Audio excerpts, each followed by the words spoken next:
আজ smart tutorial YouTube চ্যানেলে আপনাকে স্বাগত জানাই। আজকে এই ভিডিওটির মাধ্যমে আমি আপনার সামনে উপস্থাপন করতে চলেছি ব্যাকরণের একটা গুরুত্বপূর্ণ টপিক, বিসর্গ সন্ধি। সংস্কৃত অনুরাগী ছাত্রছাত্রী যারা সংস্কৃত নিয়ে পড়াশোনা করছেন, সিলেবাস অনুযায়ী এই ভিডিওটি প্রস্তুত করা হয়েছে। আজকের আলোচ্য বিষয় সন্ধির একটা গুরুত্বপূর্ণ বিষয় বিসর্গ সন্ধি। পরীক্ষার উপযোগী করে সূত্রের মাধ্যমে শেখানো হয়েছে এই সন্ধি। বিসর্গ সন্ধি মনে রাখার সহজ টিপস, সহজ উপায়, স্টেপ বাই স্টেপ এই ভিডিওটির মাধ্যমে শেখানো হয়েছে। এর পূর্বে ব্যঞ্জন সন্ধি, স্বরসন্ধি শেখানো হয়েছে। যদি আপনি সেইগুলি দেখতে চান, এই ভিডিওটির ডেসক্রিপশান বক্সে যান, সেখানে পাবেন, বা এই চ্যানেলটির প্লেলিস্টে যান, সেখানে পাবেন। তো প্রিয় দর্শক বন্ধু, যদি আপনি আমাদের এই পরিবারে এখনও সদস্য না হয়ে থাকেন, প্লিজ চ্যানেলটিকে সাবস্ক্রাইব করে আমাদের ছোট্ট পরিবারের সদস্য হয়ে উঠুন। আর যদি আপনি আমাদের ছোট্ট পরিবারের সঙ্গে যুক্ত, আপনাকে থ্যাংক ইউ সো মাচ। চলে আসুন আজকের আলোচ্য টপিকে। তাহলে আজকে আমরা এই ভিডিওটির মাধ্যমে জেনে নেব বিসর্গ সন্ধি। তাহলে বিসর্গ সন্ধি জিনিসটা কি না, বিসর্গের সন্ধি অর্থাৎ বিসর্গের সঙ্গে স্বরবর্ণ বা বিসর্গের সঙ্গে ব্যঞ্জন বর্ণের যে মিলন তাকে বিসর্গ সন্ধি বলা হয়। তাহলে বিসর্গ সন্ধি মূলত দুই প্রকার, কি কি? একটা সজাত, একটা রজাত। তো চলে আসুন আমরা জিনিসটা দেখে নিই বা বুঝে নিই যে সজাত কি আর রজাতই বা কি। দেখুন, বলা হয়েছে একটা সজাত বলতে যেখানে দন্তস্বয়ের আগম হবে, একটা রজাত মানে যেখানে র বা বিসর্গের আগম হবে, হয়েছে রয়ের বা রেফের আগম হবে। তাহলে স্বস্থানে যে বিসর্গ হয় তাকে সজাত বিসর্গ বলা হয়, যেমন যশ যুক্ত স ইকুয়াল টু যশঃ। আর রস্থানে যে বিসর্গ হয় তাকে রসজাত বিসর্গ বলা হয়, প্রাতযুক্ত র ইকুয়াল টু প্রাতঃ। বোঝা গেল? আচ্ছা, এবারে আমরা চলে আসি বিসর্গ সন্ধির প্রথম যে পয়েন্ট রয়েছে শস জুসরু, অর্থাৎ যে সূত্রটি করা রয়েছে শস জুসরু অত রূপ রোর প্লুতাদ প্লুতে, এই যে সূত্রটি রয়েছে এই সূত্রটিতে কি বলা হয়েছে আমরা একটু বুঝে নেব। এখানে বলা হয়েছে যুক্তাক্ষরের আগে অকারান্ত বিসর্গ থাকতে হবে, যুক্তাক্ষরের পরে অনলি ফর অ থাকলে যুক্তাক্ষরের পূর্বে যে অজাত বিসর্গ রয়েছে সেই অজাত বিসর্গের স্থানে ওকার হবে, এবং পরবর্তী যে অ রয়েছে সেই অয়ের স্থানে লুপ্ত অ হবে। বোঝা গেল না? বোঝা গেল না? এই যুক্তাক্ষরের আগে অ বিসর্গ থাকতে হবে, যুক্তাক্ষরের পরে ডিরেক্ট অ থাকতে হবে। তাহলে এই অবিসর্গ লোপ পেয়ে গিয়ে কি হবে? এই অবিসর্গ লোপ পেয়ে গিয়ে এখানে ওকার হবে, আর এই অটা লোপ পেয়ে গিয়ে এখানে কি হবে? লুপ্ত। বাংলাতে হলে হয়ের মতো, সংস্কৃত হলে এসের মতো। বলো বোঝা গেল কিনা? হয়েছে? এক্সাম্পল, ক বিসর্গ যুক্ত অপি ইকুয়াল টু অকার বিসর্গের জায়গায় ওকার হলো, তারপর লুপ্ত হলো কোপি। স যুক্ত অহম সো অহম, কুত যুক্ত অপি কুত অপি, নরযুক্ত অঙ্কুর নরঙ্কুর। আরও অনেক উদাহরণ দিয়ে দিয়েছি। বেদ যুক্ত অধীত বেদ ওকার অধীত লুপ্ত হলো। তাহলে বোঝা গেছে তাহলে কি বলা হয়েছে? আশা করছি বোঝাতে পেরেছি। আচ্ছা, এরপরে আমরা চলে যাব নেক্সটে কি রয়েছে আমরা দেখে নেব। দ্বিতীয় সূত্রটি রয়েছে ভো ভগ অঘ অপূর্বস্য যোশী অল সর্বেশম। এখানে দুটো স্টেপ রয়েছে। কি কি দুটো স্টেপ না, প্রথম স্টেপে বলা হয়েছে, আচ্ছা আমরা ব্যাকে যাব একটু। এখানে প্রথম স্টেপে বলা হয়েছে কি, আচ্ছা প্রথম স্টেপে বলা হয়েছে যে অ বিসর্গ যুক্ত অকার ভিন্ন স্বরবর্ণ, তাহলে বিসর্গের লোপ পাবে। এটুকুই শুধু বলা হয়েছে। কি আমরা দেখে নিই। যুক্তাক্ষরের পূর্বে অকারান্ত বিসর্গ রয়েছে, যুক্তাক্ষরের পরে অ ছাড়া অন্য স্বরবর্ণ থাকতে হবে, যেমন এখানে রি রয়েছে দেখতেই পাচ্ছি, তাহলে ইকুয়ালটি হবে দেবঋষি, এই বিসর্গটা লোপ পেয়ে যাবে। তারপরে মাত যুক্ত আয়াহি দেখতে পাচ্ছেন অকার বিসর্গ যুক্ত অন্য স্বরবর্ণ, অ ছাড়া অন্য স্বরবর্ণ, তাহলে এই বিসর্গের লোপ পাবে মাত আয়াহি। এইভাবে অনেক উদাহরণ দেওয়া হয়েছে। তারপরে বলা হয়েছে ক্ষয়ে যে কি বলা হয়েছে এখানে না আকারান্ত বিসর্গ থাকতে হবে যুক্তাক্ষরের আগে এবং পরবর্তীকালে যুক্তাক্ষরের পরে স্বরবর্ণ বা বর্গের তৃতীয়, চতুর্থ, পঞ্চম কিংবা অন্তস্থ বর্ণ থাকলে ওই যুক্তাক্ষরের পূর্বে যে বিসর্গ সেটা লোপ পাবে। যেমন নরা আকারান্ত বিসর্গ যুক্ত ভীত ইকুয়াল টু নরাভৃত, অশ্বা যুক্ত অমি অশ্বামি, এরকম আরও উদাহরণ দেওয়া হয়েছে। এবারে আমরা চলে যাব যে আমাদের নেক্সট কি রয়েছে সেটা দেখে নেব। নেক্সট রয়েছে ভো, ভগ, অঘ, এদের পর যদি স্বরবর্ণ, তৃতীয়, চতুর্থ, পঞ্চম বর্ণ বা অন্তস্থ বর্ণ থাকে তাহলে সেই বিসর্গের লোপ পাবে। তাহলে আমরা দেখে নেব। এ দেখুন ভো রয়েছে যুক্ত অন্য স্বরবর্ণ, তৃতীয় বর্ণ রয়েছে, দেখুন ভোয়ের জায়গায় বিসর্গের লোপ হয়ে গেছে। এইগুলো আরও অনেক উদাহরণ দেওয়া আছে। এই যেমন ভগ, ওকার বিসর্গ রয়েছে, তারপরে র রয়েছে, তাহলে অন্তস্থ বর্ণ অন্তস্থ র ল ব চারটের যে কোনো একটা হয়। দেখুন ওকার ভয় ভ গয়কার বিসর্গ লোপ পেয়ে গেছে। এইভাবে অনেক উদাহরণ রয়েছে। আচ্ছা, এরপরে আমরা চলে যাব আমাদের পরবর্তী কি রয়েছে 3 নম্বর কি রয়েছে এতো ওদো সুলোপ ইতি। এখানে কি বলেছে না স বিসর্গ, এস বিসর্গ, এরপর অভিন্ন স্বরবর্ণ অথবা ব্যঞ্জন বর্ণ থাকলে তদ এবং এতদ শব্দজাত দন্তেস্ব বিসর্গ এবং এস বিসর্গ এই দুই পদের বিসর্গের লোপ হয়। তাহলে আমরা একটু জিনিসটা দেখে নিই, বুঝে নিই জিনিসটা। আচ্ছা, জিনিসটাকে বুঝে নিই। বলছে যুক্তাক্ষরের আগে দন্তেস্ব বিসর্গ বা এস বিসর্গ থাকতে হবে। যুক্তাক্ষরের পর অভিন্ন স্বরবর্ণ বা ব্যঞ্জনবর্ণ থাকলে যুক্তাক্ষরের আগে যে বিসর্গ সেই বিসর্গের লোপ পাবে। এই দেখুন স বিসর্গ, এই দেখুন এস বিসর্গ। এরপরে কি থাকতে হবে অভিন্ন স্বরবর্ণ, হসৌ রয়েছে, এই দেখুন অ রয়েছে, হয়েছে। তাহলে বা ব্যঞ্জনবর্ণ দেখুন এখানে ব রয়েছে, তাহলে কি হবে এই যে দ্বন্দ্ব বিসর্গ বা এস বিসর্গ লোপ পাবে। এই দেখুন স উবাচ, স উবাচ, এস বদতি, এস বদতি। আরও অনেক উদাহরণ দেওয়া আছে, আপনি দেখে নেবেন। আচ্ছা, এরপরে চলে যাব আমরা পরবর্তী আমাদের কি সূত্র রয়েছে দেখে নেব।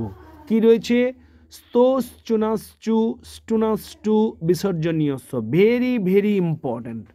এই যে পেজটা খুবই ইম্পর্ট্যান্ট। কি রয়েছে এখানে চলে আসুন আমরা দেখে নিই, জিনিসটাকে বুঝে নিই কী রয়েছে।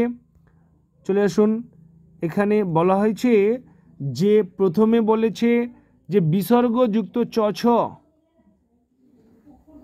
ইকুয়াল টু বিসর্গ স্থানে তালবস্যের আগম। কি বলছে আচ্ছা বুঝে নিই তাহলে আমরা। যুক্তাক্ষরের পূর্বে বিসর্গ থাকতে হবে, যুক্তাক্ষরের পরে যদি চ বা ছ থাকে, দেখুন চ আছে, আচ্ছা তারপরে এই দেখুন বিসর্গ, তারপরে ছ আছে, তাহলে যুক্তাক্ষরের আগে বিসর্গ থাকতে হবে, যুক্তাক্ষরের পরে যদি চ বা ছ থাকে, দেখিয়ে দিই বিসর্গ চ বা ছ, তাহলে এই বিসর্গের স্থানে তালবস্যের আগম হবে। বোঝা গেল? এই তালবস্যের সঙ্গে চ হলে চ যুক্ত হবে, ছ হলে ছ যুক্ত হবে। হয়েছে? দেখুন নরযুক্ত চলতি, নরস চলতি, রজ্জুযুক্ত ছিদ্যতে, রজ্জুস ছিদ্যতে, আরও অনেক উদাহরণ দেওয়া আছে।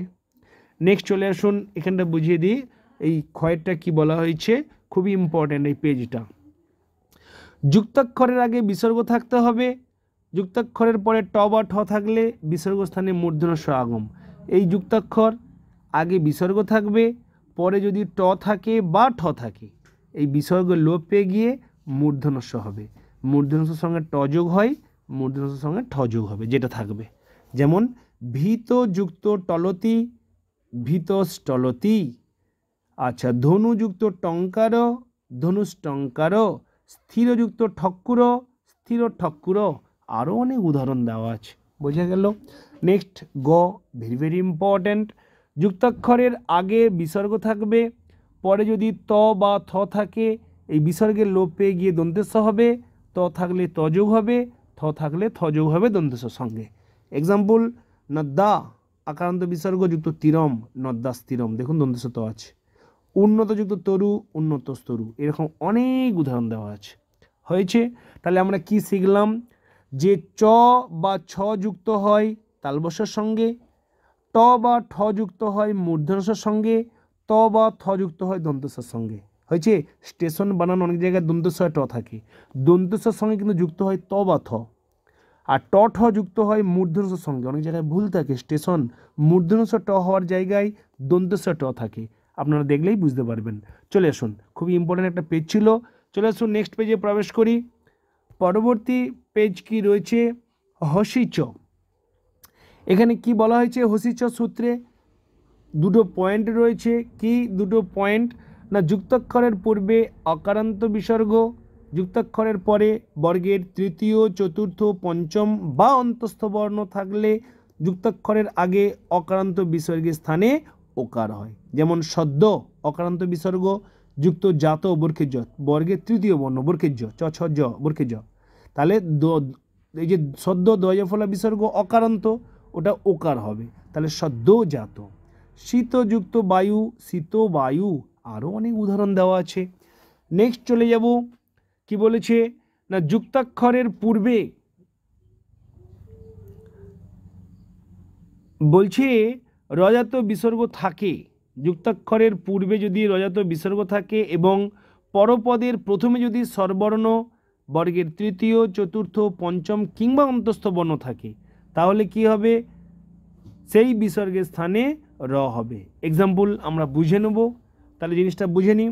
যুক্তাক্ষরের আগে বলেছে অকারান্ত বিসর্গের পর যদি রজাত বিসর্গ থাকে অকারের পর, এবং তারপরে যদি বর্গের তৃতীয় স্বরবর্ণ বর্গের তৃতীয়, চতুর্থ, পঞ্চম অন্তস্থ বর্ণ থাকে, বিসর্গের স্থানে র হয়। তাহলে প্রাতযুক্ত এব, তাহলে ত অবিসর্গযুক্ত স্বরবর্ণ, তাহলে কী হবে, প্রাত রেব। ওই প্রাত বিসর্গটা প্রাত এবর জায়গায় রেব হয়ে যাবে। পুনযুক্ত অপি, পুনরপি, আরও অনেক উদাহরণ দেওয়া আছে, বোঝা গেল।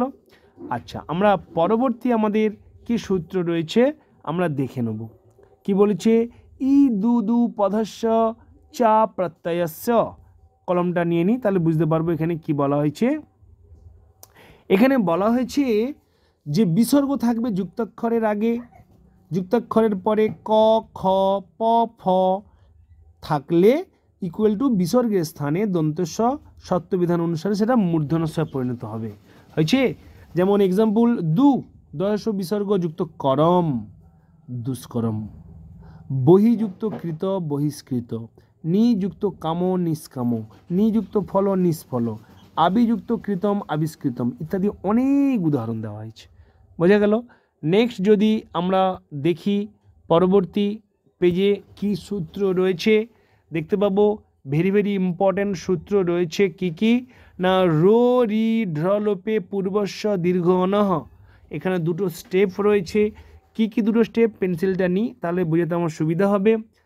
বলেছে যুক্তাক্ষরের আগে অ, আ ভিন্ন স্বরের পর যদি বিসর্গ থাকে, তার যুক্তাক্ষরের পর যদি স্বরবর্ণ বর্গের তৃতীয়, চতুর্থ, পঞ্চম বর্ণ বা অন্তস্থ বর্ণ থাকে, তাহলে বিসর্গের স্থানে র হবে। এক্সাম্পল, কবি দেখুন বয়হস্যইকার বিসর্গ যুক্ত অয়ম স্বরবর্ণ আছে, তাহলে এই বয়হস্যইকার বিসর্গ জায়গায় র হবে, দেখুন কবির অয়ম। মাতু যুক্ত ইচ্ছা, মাতুর ইচ্ছা। হয়েছে, গুরুযুক্ত উবাচ, গুরুর উবাচ। এইভাবে আরও অনেক উদাহরণ দেওয়া আছে। নেক্সট বুঝে দিই পরেরটা কি রয়েছে। বলা হয়েছে যে হর্ষস্বর, আমরা জানি যে স্বর উচ্চারণে কম সময় লাগে তাকে হর্ষস্বর বলে, যেমন অ, হ্রস্ব ই, হ্রস্ব উ, রি। আর দীর্ঘস্বর কোনগুলি, যেগুলো উচ্চারণে অনেক সময় লাগে সেটাকে দীর্ঘস্বর বলা হয়। আ, দীর্ঘ ই, দীর্ঘ উ, ডাবল রি, এ, ওই, ও, ও, এইগুলো। তাহলে বলছে কি হর্ষস্বরের পর যদি বিসর্গ থাকে, আমি বুঝতে পেরেছি। তারপরে যুক্তাক্ষরের পর যদি র থাকে, তাহলে সেই বিসর্গ লোপ পাবে এবং পূর্বের হর্ষস্বরটি দীর্ঘস্বরে পরিণত হবে। অ থাকলে আ হবে, হর্ষই থাকলে দীর্ঘই হবে, হর্ষও থাকলে দীর্ঘ হবে, এবং বোঝা গেল ব্যাপারটা, রি থাকলে ডবল রি হবে। ওকে, তাহলে এক্সাম্পল, তাহলে কি বলেছে, যুক্তাক্ষরের আগে হর্ষস্বর যুক্ত বিসর্গ এবং পরে অনলি ফর ওয়ান র থাকতে হবে। পিতযুক্ত রক্ষ, দেখুন অকারান্ত বিসর্গ পরে র আছে, তাহলে হবে কি অকাটা আকার, দেখুন পিতা রক্ষ। হয়েছে, নিযুক্ত রোগ, দেখতে পাচ্ছেন হস্বস্বর বিসর্গ, তাহলে কি হবে? দীর্ঘইকার হবে, নিরোগ। নিযুক্ত রব নীরব কিভাবে হচ্ছে বোঝা যাচ্ছে। হরিরাজা হ রহস্যই বিসর্গ, ওটা দীর্ঘইকার হবে কারণ র আছে পরে, হরিরাজা। এভাবে আরও অনেক উদাহরণ দেওয়া আছে। আচ্ছা, এরপরে আমরা চলে যাব পরবর্তী আমাদের ইম্পর্ট্যান্ট কি রয়েছে, পরবর্তী দেখব বা দেখে নেব না। পরবর্তী সূত্রটি রয়েছে নমস পুরুষর গত্ত তিরস ও অন্যতরস্যাম। আচ্ছা, এখানে কি বলা হয়েছে আমরা কলমটা নিয়ে একটু বুঝে নিই না। এখানে বলা হয়েছে যে যুক্তাক্ষরের পূর্বে নমঃ, পুরহ, তিরহ এই তিনটের যে কোনো একটা থাকবে, তারপরে যুক্তাক্ষর, তারপরে যদি ক্রিধাতু থাকে তাহলে বিসর্গ স্থানে দ্বন্দ্বস্ব হবে। নমযুক্ত কারো নমস্কার, বোঝা গেল। পুরযুক্ত কারো পুরস্কার, বিসর্গ জায়গায় দ্বন্দ্বস্ব আগম হচ্ছে। নমযুক্ত কৃত্য নমস্কৃত্য, হ্যাঁ। তিরযুক্ত কারো তিরস্কার, অনেক উদাহরণ দেওয়া আছে। আচ্ছা, এরপরে আমরা দেখে নেব আমাদের আরেকটি সূত্র রয়েছে। আচ্ছা, একটা কলমটা নিই। সূত্রটি রয়েছে কি সূত্র? অতঃ কৃমি কংস কুম্ভ পাত্র কুশা কনি স্তনবয়স্য। চলে আসুন কি বলেছে এখানে একটু দেখে নিই না। যুক্তাক্ষরের আগে অকারান্ত বিসর্গ থাকতে হবে, যুক্তাক্ষরের পরে কর, কারো, কান্ত, কাম, কুম্ভ, পাত্র থাকলে অবিসর্গের স্থানে দন্তেস্ব হয়। যশঃ যুক্ত কর যশস্কর, পুরহ যুক্ত কারো পুরস্কার, শ্রেয় যুক্ত কর শ্রেষ্ঠ। বোঝা যাচ্ছে এই বিসর্গগুলো কিন্তু সব দন্তেস্ব আগম হচ্ছে। মন বিসর্গ আছে, তারপরে ক আছে, ওই মন বিসর্গের জায়গায় দন্তেস্ব হবে, মনস্কাম। অয়যুক্ত কুম্ভ অয়স্কুম্ভ, এইভাবে অনেক উদাহরণ দেওয়া আছে। তো প্রিয় দর্শক বন্ধু, এই ছিল আজকের বিসর্গ সন্ধির অল ইন অল আপনার পরীক্ষার উপযোগী করে সূত্র ধরে ধরে কমপ্লিট। তো এই ছিল আজকের ভিডিও। যদি এই আপনার শিক্ষণীয় ভিডিওটি আপনার এতটুকু উপকারে এসে থাকে, প্লিজ লাইক এবং কমেন্ট করতে ভুলবেন না। আপনার একটা লাইক পরবর্তী এরকম ব্যাকরণসম্মত ইম্পর্টেন্ট ভিডিও তৈরি করতে আমাকে অনেক অনেক উৎসাহ দেবে। আর সর্বোপরি যদি আপনি এখনও আমাদের ছোট্ট পরিবারের সদস্য না হয়ে থাকেন, প্লিজ চ্যানেলটিকে সাবস্ক্রাইব করে আমাদের ছোট্ট পরিবারের সদস্য হয়ে উঠুন। Thank you.